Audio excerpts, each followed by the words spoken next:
বক্তব্য পরিষ্কার, আল্লাহর উপর ঈমান এনেছি, এই ঈমানের পর অচল অবিচল থাকবো, প্রয়োজনে জীবন দিব, শাহাদাতের পেয়ালা পান করব, বাতিলের রক্ত চক্ষু পরোয়া করে ইসলাম বিদ্বেষী কোন শক্তির সামনে মাথা নত করে কোন মুমিন মুমিনা ঈমান বিক্রি করে দিতে জানে না।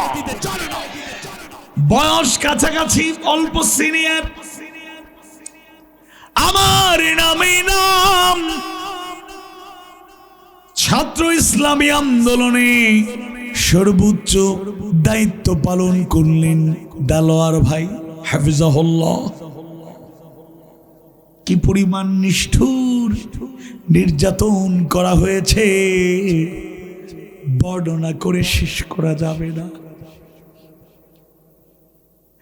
আইনজীবী ব্যারিস্টার তার লয়ার বললেন, তার শরীরের উপরের অংশ থেকে নিচের অংশ পর্যন্ত এমন কোন জায়গা বাকি ছিল না যে জায়গায় তাকে আঘাত করা হয় নাই। এমন পরিকল্পিত নিষ্ঠুর নির্যাতন চালানো হলো, নির্যাতনে এমন অবস্থা হয়ে গেল আমাদের ভাইয়ের কয়েকটা দিন কোনো সেন্স কাজ করে নাই, কাছের মানুষকেই চিনতে পারতেন না।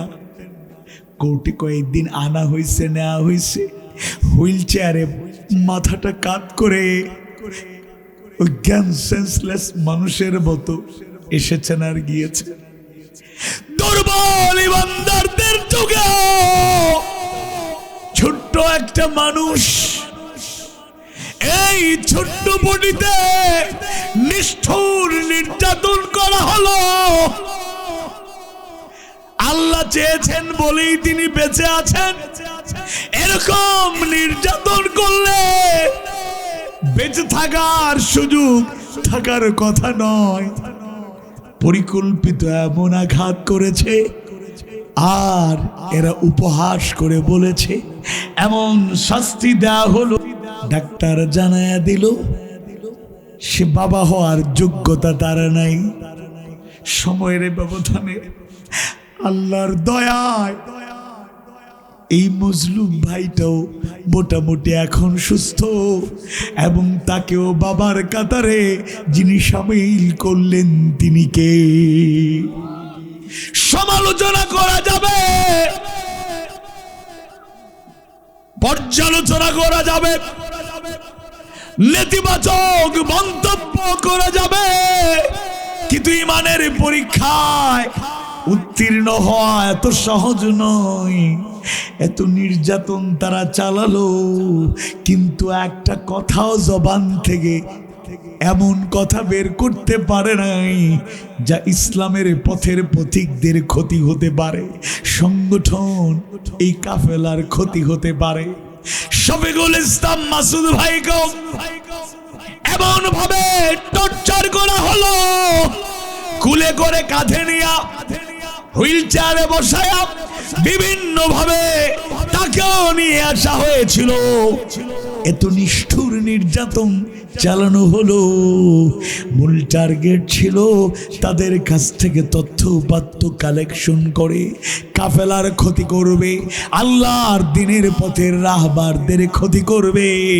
এদের নির্যাতন করা যায়, অনেক কষ্ট দেয়া যায়, রিমান্ডের পাশবিক নির্যাতন তাদের করা যায়, এক মুহূর্তের জন্য তাদের দুর্বল করা যায় না।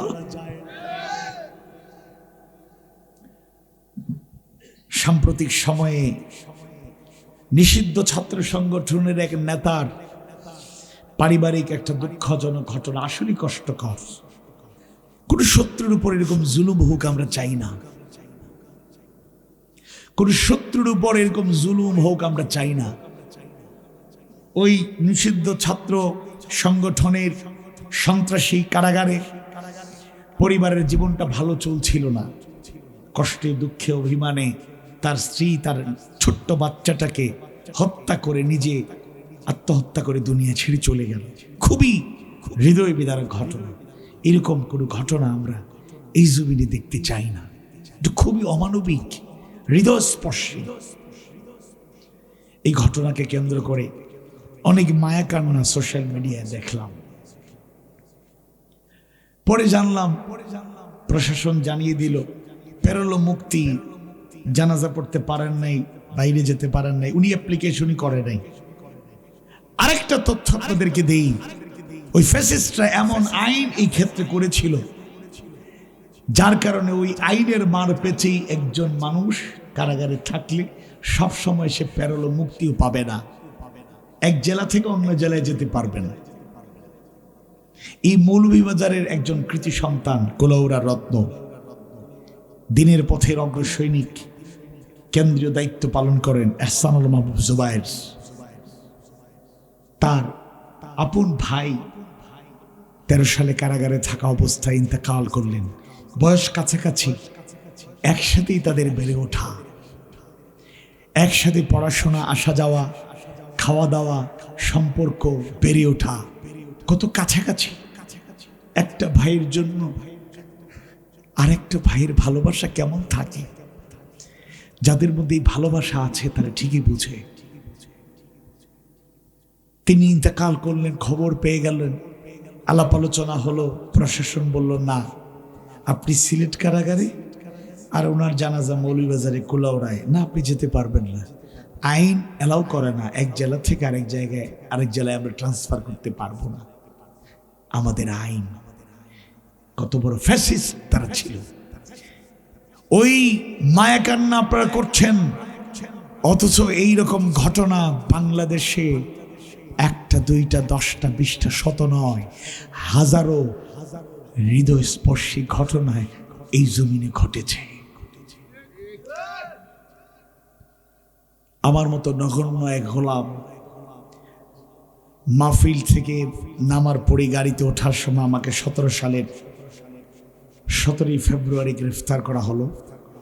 হাসি মুখেই কারাবরণ করলাম। অত্যন্ত হৃদয়স্পর্শী ঘটনা হলো, আমার প্রিয়তমা স্ত্রী তখন খুবই অসুস্থ।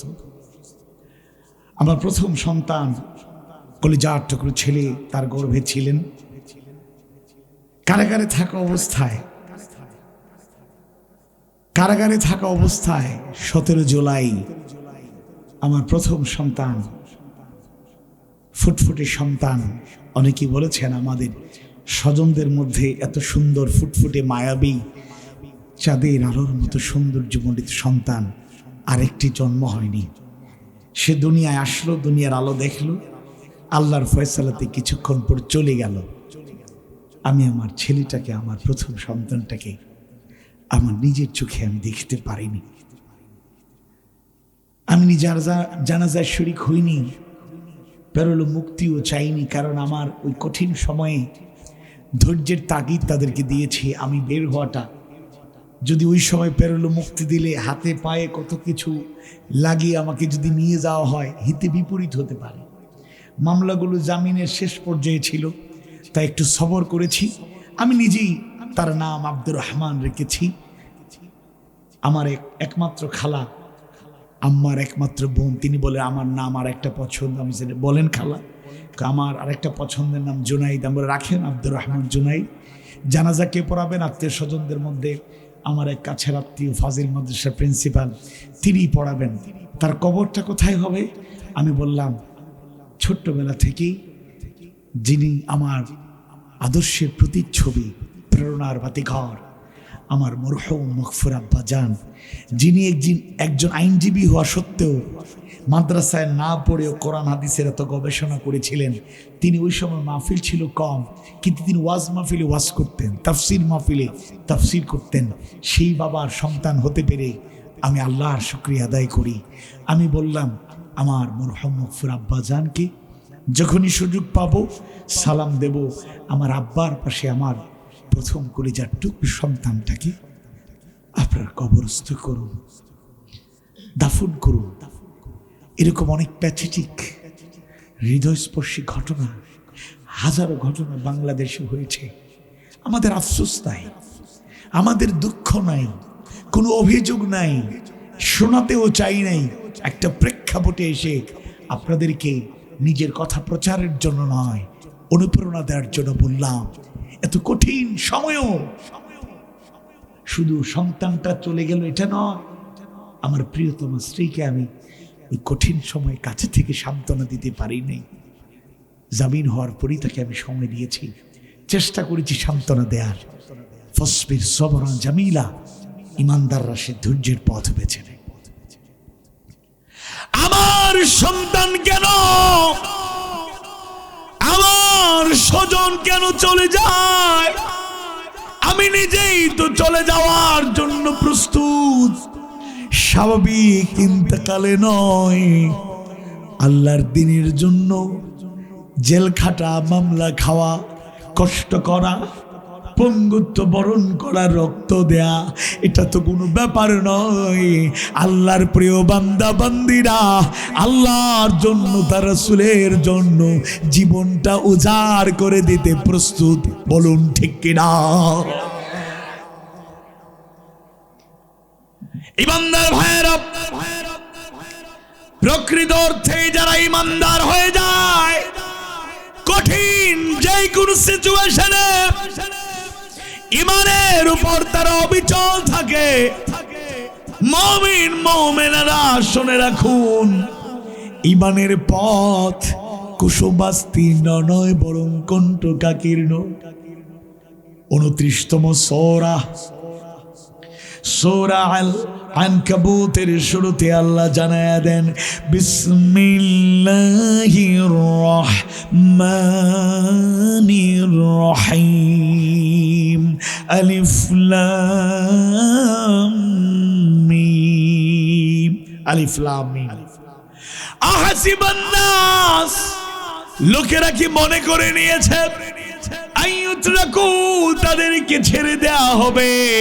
আইয়াকুলু, তারা বলল আমান্না, ঈমান এনেছি, ওয়া হুম লা ইফতানুন, তাদেরকে কি পরীক্ষা করা হবে না? ঈমানের পথ, আবারও বলছি, এত সহজ নয়। আল্লাহ কাউকে দয়া করে মায়া করে সহজে যদি জান্নাতে পৌঁছায় দেন, এটা তো আল্লাহ তাআলার অনন্য গুণাবলী। তিনি আর রহমানির রহিম, তিনি গফুরুর রহিম, তিনি চাইলেই সেটা পারেন। কিন্তু স্বাভাবিকভাবে জেনে নিতে হবে, স্বাভাবিকভাবে জেনে নিতে হবে। নবী রাসূলদের ইতিহাস জানবেন।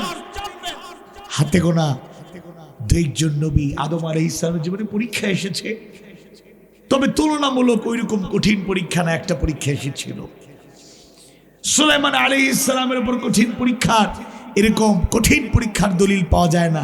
বাকি প্রত্যেক নবী রাসূল যাদের ইতিহাস কোরআনে আল্লাহ যে নবীদের কথা বলেছেন, হাদিসের বর্ণনায়, ইসলামের সৌন্দর্যমণ্ডিত ইতিহাসে যাদের নাম লিপিবদ্ধ, যাদের ইতিহাস জানার সুযোগ হয়েছে, জানবেন কঠিন পথ পাড়ি দিতে হয়েছে। বনি ইসরাইলরাই শত শত নবীকে, 1 2 জন না, শত শত নবীকে শহীদ করেছে। আল্লাহর দেয়া দায়িত্ব থেকে, আল্লাহর গোলামীর প্রচার প্রসার প্রতিষ্ঠা থেকে এক মুহূর্তের জন্য কাউকে স্তব্ধ করতে পারে নাই, দুর্বল করে রাখতে পারে নাই। ঈমানের পথ কণ্টকাকীর্ণ। আল্লাহ তাআলা একটা দোয়া শিক্ষা দিয়েছেন, হেদায়েতের পথে টিকে থাকতে হলে ওই দোয়াটা নিয়মিত করার চেষ্টা করবেন। কারণ হেদায়েত দেওয়ার একমাত্র মালিক আল্লাহ। সারাটা জীবন হেদায়েতের উপর ছিলেন, জীবনের শেষ পর্যায়ে যাওয়ার আগে হেদায়েত থেকে বঞ্চিত আপনার মতো দুর্ভাগা আর কেউ নাই। আবার বিপথগামী, উল্টাপাল্টা চলাফেরা, মানব রচিত মতবাদের ধ্বজাধারী হয়ে জীবন কাটিয়ে দিচ্ছিল। হঠাৎ করে শেষ দিকে অনুশোচনা, হৃদয়টা দুর্বল হয়ে গেল, ইসলামের আদর্শে দীক্ষিত হয়ে গেলেন, আল্লাহর গোলামি গ্রহণ করলেন, রাসূলের আদর্শকে উসওয়ায়ে হাসানা হিসেবে গ্রহণ করার চেষ্টাকে গ্রহণ করে নিলেন। এবার যদি তার বিদায় হয়, সেটা সৌভাগ্যের বিদায়। সুবহানাল্লাহ। এজন্য দোয়াটা করবেন, রব্বানা লা তুযিগ কুলুবানা বা'দা ইয হাদাইতানা ওয়া হাব লানা মিন লাদুনকা রাহমা ইন্নাকা আনতাল ওয়াহ্হাব। সবাই পড়ি আমিন। মুমিনরা আল্লাহর সাথে কৃত ওয়াদা পূরণ করতে গিয়ে হাসি মুখে জীবন বিলায়া দেয়।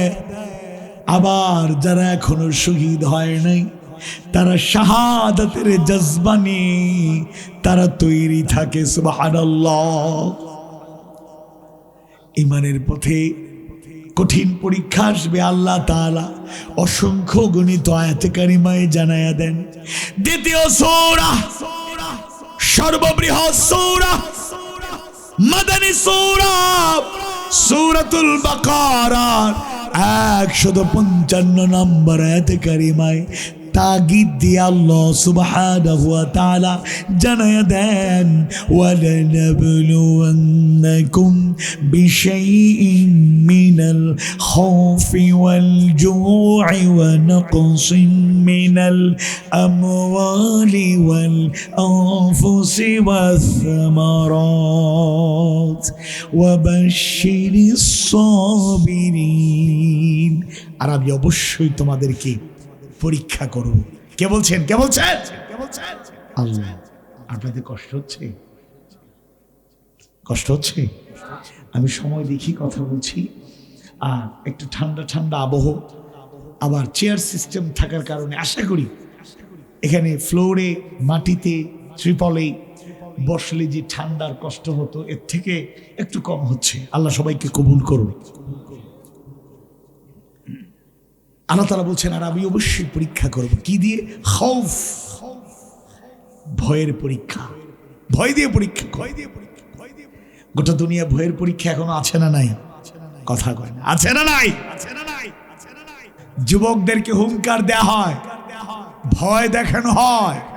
ওরা জানে না জুলাই যোদ্ধারা, জেনজি, যারা শহীদ আবু সাঈদের মতো, শহীদ মুগ্ধের মতো, শহীদ ফয়সাল আহমেদ শান্তের মতো, শহীদ ওয়াসিম আকরামের মতো, সর্বশেষ শহীদ শরীফ ওসমান হাদি, আমাদের কলিজার টুকরো ভাই মাওলানা রেজাউল করিমদের মতো এরা শাহাদাতের তামান্না নিয়ে জীবন বাজি রেখে আল্লাহর জন্য, দ্বীনের জন্য, তার রাসূলের জন্য, দেশের জন্য, মানবতার জন্য এরা বুক পেতে দিতে জানে, জীবন দিতে বদ্ধপরিকর।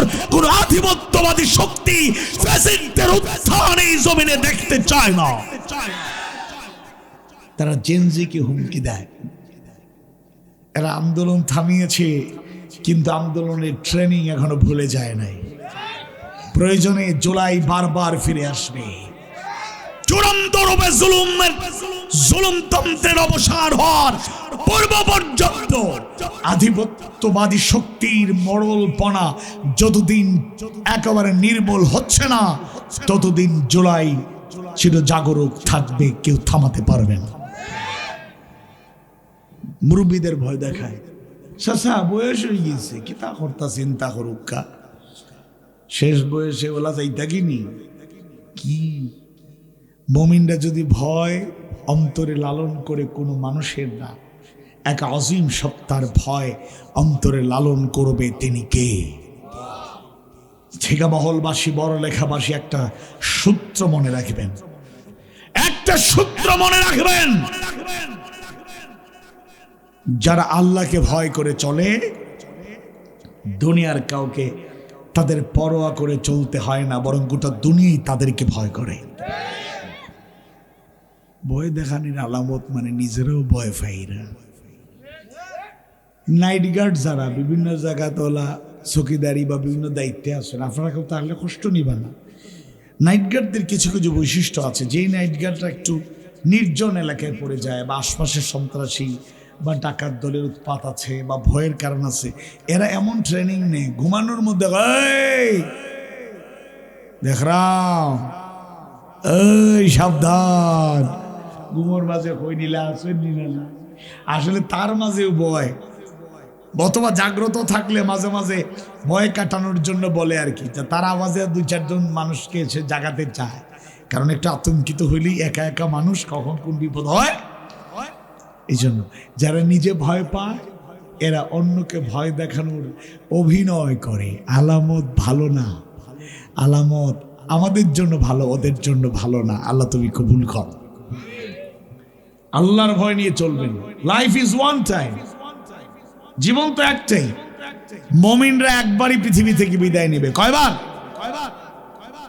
শিশু কিশোররা মাজ মজের উত্তরসূরি। রাসূলের সবচেয়ে বড় দুশমন ছিল আবু জেহেল, ইসলামের সবচেয়ে বড় দুশমন ছিল আবু জেহেল, আল্লাহর বিধানের সবচেয়ে বড় দুশমনী করেছে আবু জেহেল। বদরের প্রান্তরে তাকে মারার জন্য বড় কোনো সাহাবী ভূমিকা পালন করেন নাই।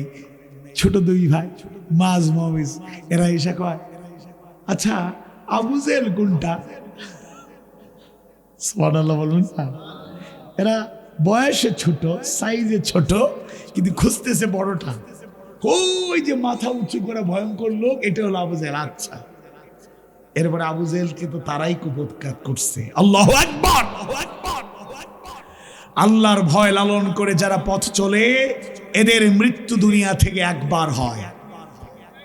কাপুরুষের মতো, বেঈমান মুনাফিকের মতো একটা মুহূর্ত আমরা জমিনে বেঁচে থাকতে চাই না। যতদিন বাঁচব আল্লাহর গোলাম হয়ে, সাহসের মিনার হয়ে, বাতিলের আতঙ্ক হয়ে হুঙ্কার দিয়ে দিনের পথে এগিয়ে যাব।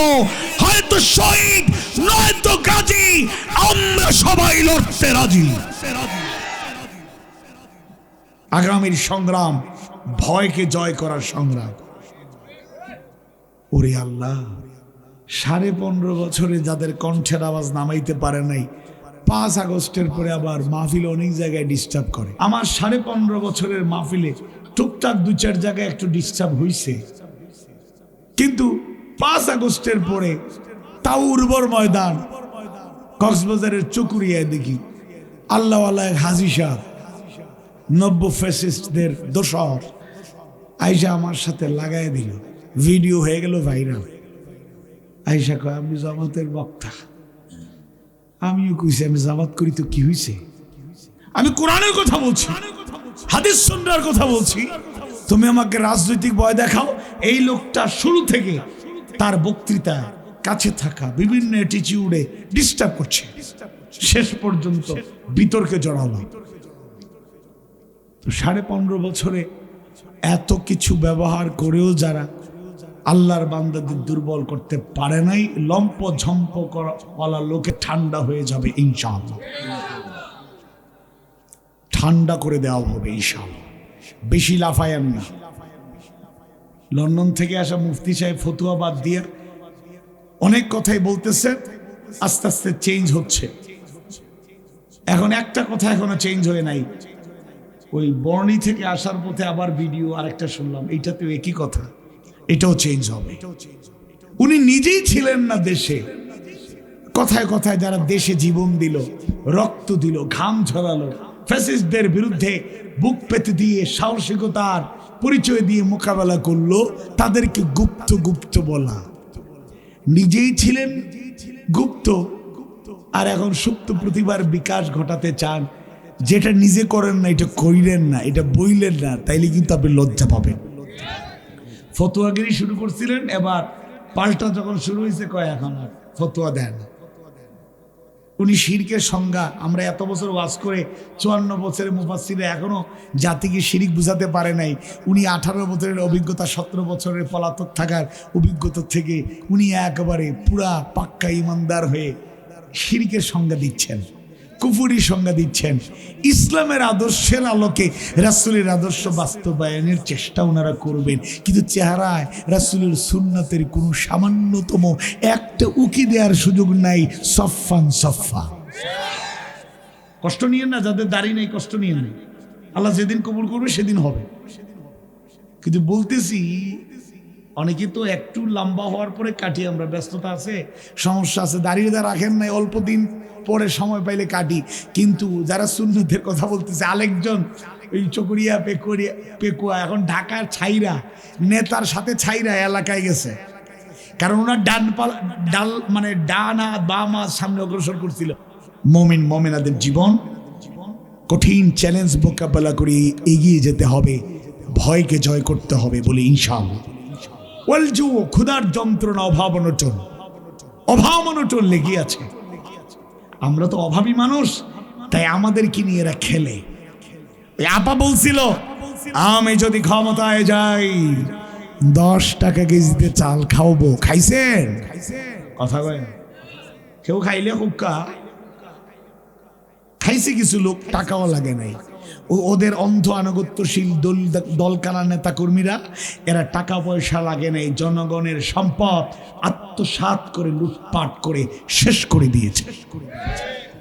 ঘরে ঘরে চাকরি দেব, ঘরে ঘরে চাকরি দেয় নাই। তুমি নিজস্ব দলীয় নেতা কর্মী রেখে নিজেদের প্রশাসনে বিভিন্ন জায়গায় বিভিন্ন সেক্টরে কাজে লাগিয়ে দলীয় নেতা কর্মীদের মতো এরা ব্যবহার করেছে। কিন্তু জনগণের আপামর জনতার ঘরে ঘরে চাকরি দেওয়ার চিন্তাই তাদের ছিল না। এখন আবার নতুন এক সিস্টেমে মডার্ন ভার্সন ইউকে থেকে ইউরোপ আমেরিকার এক্সপেরিয়েন্স নিয়ে এবার বলছে ফ্যামিলি কার্ড। আল্লাহর ওয়াস্তে জনগণকে ভিক্ষা দেওয়ার দরকার নাই। আপনার 39 জন এমপি প্রার্থী যারা 1000 কোটি টাকার ঋণ খেলাফি, ওগো কিছু সাহায্য করে নির্মুক্ত বানানোর চেষ্টা করেন। এক লোক মজা করে বলছে, অপপ্রচার, যে একটা দল নাকি জান্নাতের টিকিট দিচ্ছে। কয় ভাই, আপনারা যদি সত্যি জান্নাতের টিকিট দেন এরপর তো জান্নাতে ঢুকতে পারবেন না। কয় কেন? কয় যে অবস্থা চালু হয়েছে, জান্নাতের টিকিট দিয়ে জান্নাতের কাছাকাছি গেইটে ঢুকতে যাবে, একদল দাঁড়ায় থাকবে, চান্দা দাও জান্নাতে যাও। এরা চান্দাবাজি করতে করতে আর কি জানি না, এত বছর চান্দার বিরুদ্ধে কথা কইলাম, কারো লাগলো না। এখন খালি চাঁদাবাজি এই শব্দটা বললে কিছু লোকের চেহারা তাকানো যায়। কারণ চোরের মনে কি? Police police.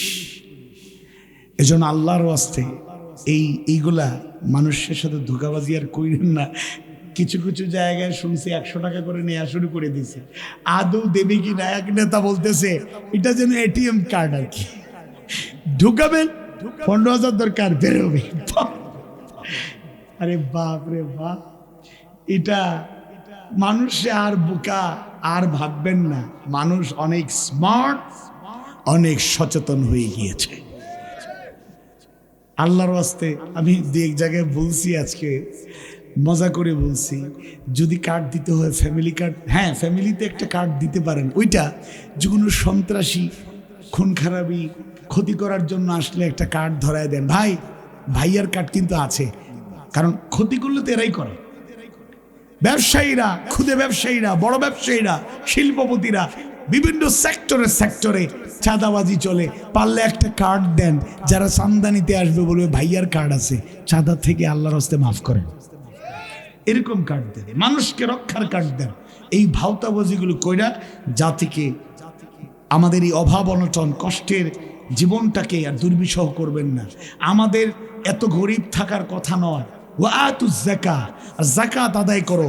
ইসলামের নীতির আলোকে যাকাত ভিত্তিক অর্থনীতি যদি বাংলাদেশে চালু করা যেত, ওয়াফি আমওয়ালিহিম হাক্কুল লিসাইল ওয়াল মাহরুম, ধনীদেরকে যদি বুঝাতে আমরা পারতাম, রাষ্ট্র যদি বুঝাতে পারতো তোমার সম্পত্তিতে তোমার একার না, এটা গরিব অসহায় মিসকিনের অধিকার আছে, ধনীদের কাছ থেকে টাকা কালেকশন করে যাকাত ভিত্তিক অর্থনীতি অথবা সাদাকা এগুলো দিয়ে গরিবদের পুনর্বাসন, সমস্যার সমাধানে পরিকল্পিত যদি চেষ্টা চালানো যেত, 54 বছর লাগতো না। 5 থেকে 10 বছর বা 15 থেকে হাইয়েস্ট 20 বছরের মধ্যে বাংলাদেশে দারিদ্রতা বলতে কিছু থাকতো না।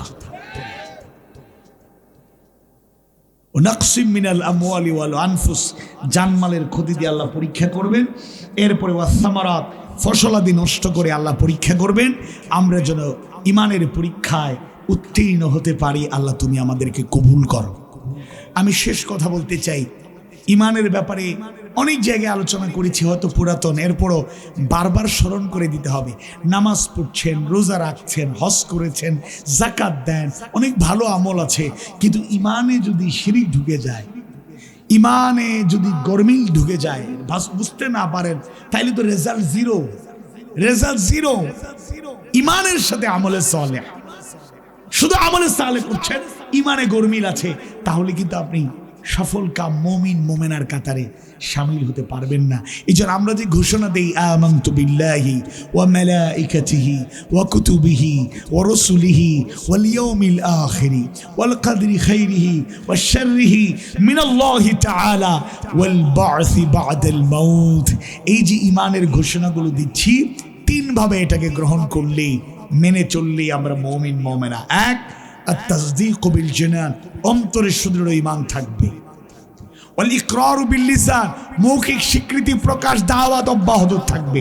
আর 3 নাম্বার হলো আমালু বিল আরকান, ওয়াল আমালু বিল আরকান, কাজের মাধ্যমে বাস্তবায়ন। এমন মুমিন, প্রকৃত মুমিন মুমিনা হতে পারে না যারা ইচ্ছে করে নামাজ ছেড়ে দেয়।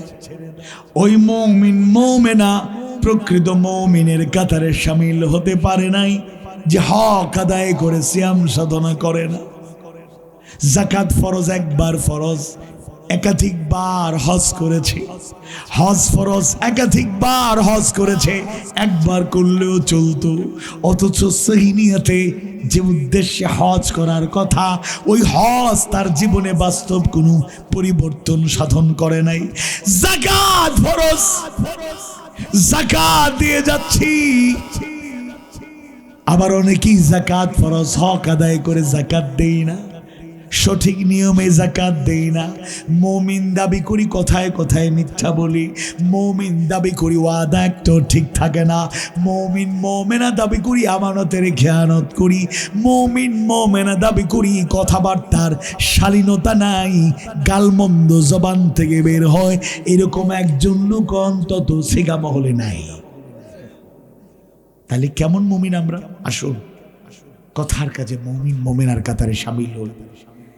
আমার কথা সুন্দর থাকবে, আচরণটা সুন্দর থাকবে, আখলাক হাসানা, আমলে সালেহ, সৎকর্ম, আমাদের ব্যবহারিক জীবন, অ্যাটিটিউড যেন চেঞ্জ হয়ে যায়। মানুষ আমাদের কথাবার্তা উঠা বসা দেখেই যেন বুঝতে পারে মুমিন মুমিনা হলে এরকমই হওয়া উচিত। আর আল্লাহ তাআলা সূরা আল আহজাবের 23 নম্বর আয়াতে মুমিন যেন তেন মুমিনরা যারা শাহাদাতের তীব্র বাসনায় সব সময় প্রস্তুত থাকে, জীবন দিয়ে সফল হতে চায়, যারা জীবন দেয় নাই প্রতীক্ষায় থাকে, আল্লাহর কাছে দোয়া করে, ওগো মাবুদ, মরতেই হবে যখন শহীদি মরণ দিও আমাকে, মরতেই হবে যখন শহীদি মরণ দিও আমাকে, শাহাদাত জানি শুধুই জীবন, সে জীবন দিও আমাকে, মরতেই হবে যখন শহীদি মরণ দিও আমাকে। সবাই পড়ি আমিন। অনেক লোক আমিন পড়ে না, রোজু মরে যাব। আরে ভাই, বিছানায় শুয়ে থাকলেও মৃত্যু আসবে, নিরাপদে থাকলেও মৃত্যু আসবে, মৃত্যু নিশ্চিত, সময়টাও নিশ্চিত। শাহাদাতের মৃত্যু এটা মৃত্যু নয়। ওয়ালা তাকুলু লিমান ইউকতালু ফি সাবিলিল্লাহি আমওয়াত বাল আহইয়াউন ওয়ালাকিন লা তাশউরুন। আল্লাহ বলেছেন, তোমরা যারা আল্লাহর পথে নিহত হয় তাদেরকে মৃত বলো না, বরং তারা জীবিত। তোমরা উপলব্ধি করতে পারো না, বুঝতে পারো না। আল্লাহু আকবার। এইসব মুমিনরাই তাদের ওয়াদা রক্ষা করতে পারে। কথাবার্তা ভুল ত্রুটি হলে আল্লাহ তাআলা ক্ষমা করুন। আর শিক্ষণীয় যে কথাগুলো জবান থেকে বের হয়েছে, আল্লাহ তাআলা আমাদেরকে আমল করার তৌফিক দিন। আমিন ইয়া রাব্বাল আলামিন।